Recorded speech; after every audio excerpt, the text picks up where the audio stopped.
Hello friends, स्वागत है मेरे चैनल अल्फा क्लासेस बिहार पे। और आज फिर से हम लोग देखने वाले हैं बिहार बीएड 40 मार्क्स का जीके का क्वेश्चंस। और ये है पार्ट 5। बहुत इंपॉर्टेंट क्वेश्चंस आज भी इसमें लिए गए हैं, तो टोटल आप लोग वीडियो देखिएगा, आपको बहुत ज़्यादा फायदा होने वाला है। डायरेक्ट आपको क्वेश्चन ऐसा ही आपको आपके एग्जाम में देखने को मिलेगा। देखो, ये सब क्वेश्चन बहुत ही इंपॉर्टेंट है, बिहार के हर एक एग्जाम में ये सब क्वेश्चन रिपीट करता है। और प्रीवियस ईयर्स में भी ये क्वेश्चन पूछा हुआ है बिहार बीएड में कि हड़प्पा सभ्यता की खोज किस वर्ष हुई थी। बहुत इंपॉर्टेंट क्वेश्चन है। तो 1921 में जो है वो हड़प्पा सभ्यता की खोज की गई थी। तो किसके द्वारा की गई थी ये पहले बता चुके थे। तो दयाराम साहनी। किसके द्वारा की गई थी? दयाराम साहनी के द्वारा। साहनी, ठीक है। तो ये बात आपको याद रखना अच्छे से। ऑप्शन नंबर डी हो जाएगा यहाँ पे राइट आंसर। बात करते हैं क्वेश्चन नंबर सेकंड की। ठीक है, क्वेश्चन नंबर सेकंड है सिंधु सिंधु सभ्यता में वृहद स्नानागार कहाँ पाया गया था। ये भी बहुत इंपॉर्टेंट क्वेश्चन है। याद रखना, मोहनजोदड़ो से क्या मिला था? तो वृहद स्नानागार मिला था। तो बहुत बड़ा आपको क्या मिला था वहाँ पे? नहाने का स्थान मिला था मोहनजोदड़ो से। थर्ड करते हैं कि यज्ञ संबंधी विधि विधानों का पता चलता है। देखो, यज्ञ संबंधी जितने भी विधि विधान है वो यजुर्वेद से आपको प्राप्त होते हैं। ठीक है। गीत संगीत का वेद बोला जाता है किसे? सामवेद को। ठीक है। और अथर्ववेद को हम लोग जादू और टोने का वेद कहते हैं। ये सब क्वेश्चन आपको नेक्स्ट वीडियो में मिलता रहेगा, लेकिन बट ये क्वेश्चन आपको बहुत अच्छे से याद रखना है कि यज्ञ संबंधी विधि विधानों का पता कहाँ से चलता है? यजुर्वेद से। सबसे प्राचीन वेद कौन सा है? तो ऋग्वेद है। देखो, ये क्वेश्चन लिए हैं अभी आज यहाँ पे। सबसे प्राचीन वेद कौन सा है? तो ऋग्वेद जो है वो सबसे प्राचीन वेद है। 5 करते हैं, गायत्री मंत्र की रचना किसने की थी? देखो, गायत्री मंत्र की रचना विश्वामित्र ने की थी। ठीक है, किसने की थी? विश्वामित्र ने की थी।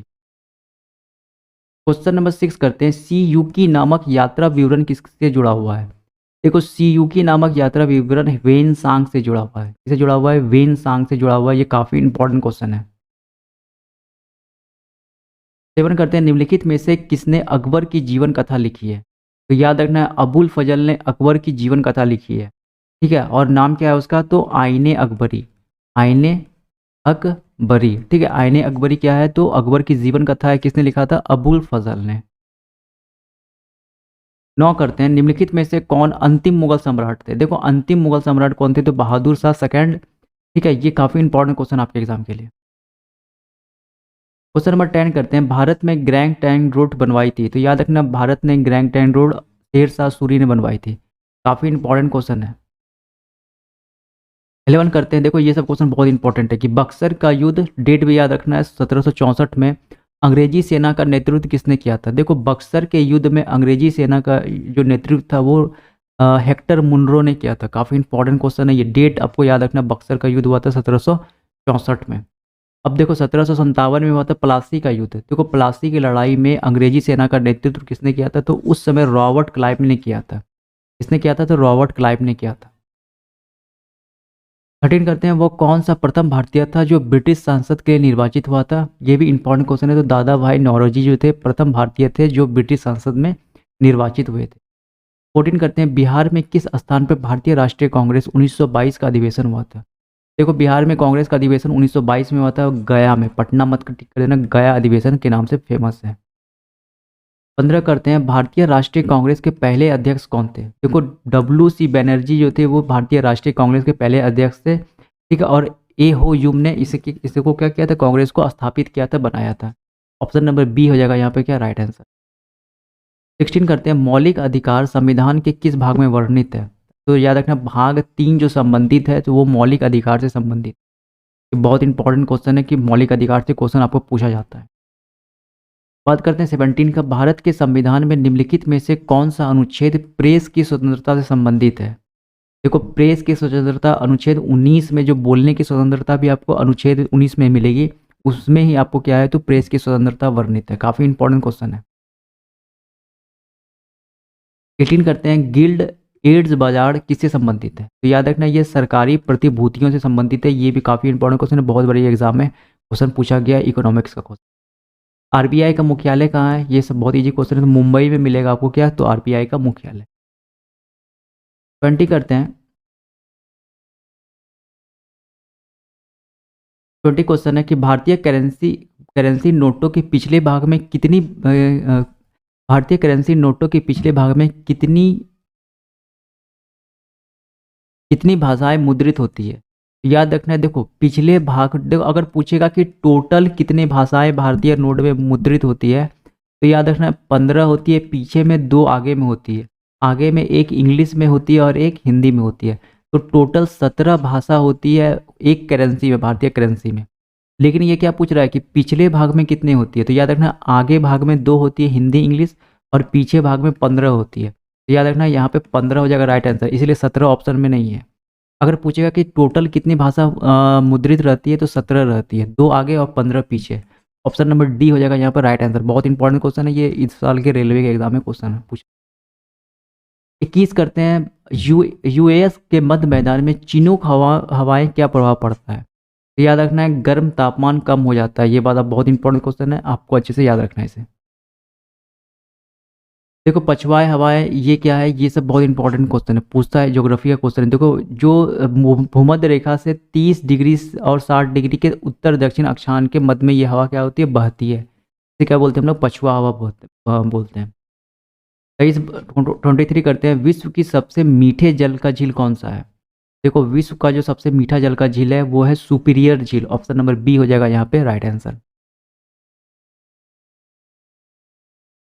24 करते हैं, खादी एवं ग्रामीण उद्योग आयोग की स्थापना किस पंचवर्षीय योजना के अंतर्गत की गई थी। तो याद रखना द्वितीय पंचवर्षीय योजना के अंतर्गत खादी एवं ग्रामीण उद्योग की स्थापना की गई।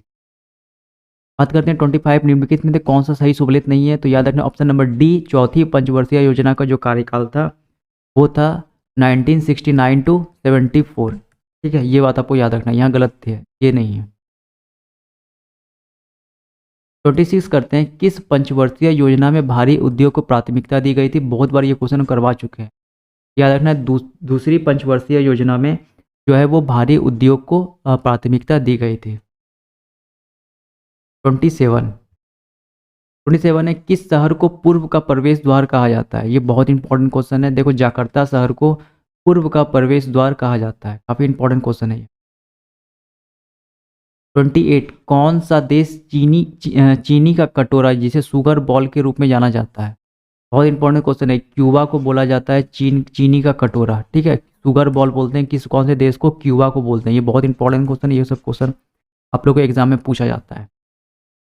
29 केमिस्ट्री का क्वेश्चन है, पीतल में कौन सी धातुएं होती है। तो देखो पीतल में क्या क्या पाया जाता है, तांबा और जस्ता आपको मिलेगा किसमें, तो पीतल में मिलेगा। 29 का सी हो जाएगा यहाँ पर राइट आंसर।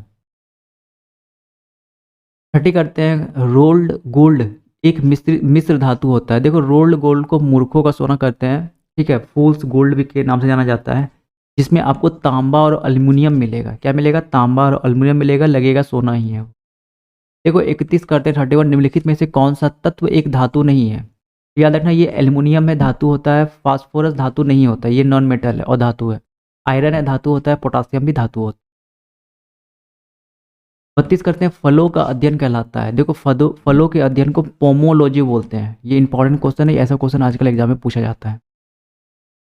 बात करते हैं 33, पुष्पों का अध्ययन क्या कहलाता है। तो एंथ्रोलॉजी पुष्पों का अध्ययन कहते हैं।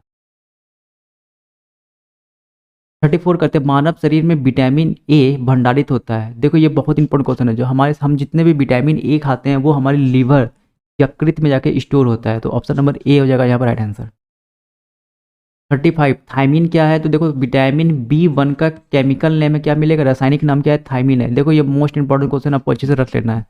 सारा का बता देंगे बाद में, लेकिन ये बात आपको याद रखना है कि विटामिन B1 का क्या नाम है, तो थायमीन है।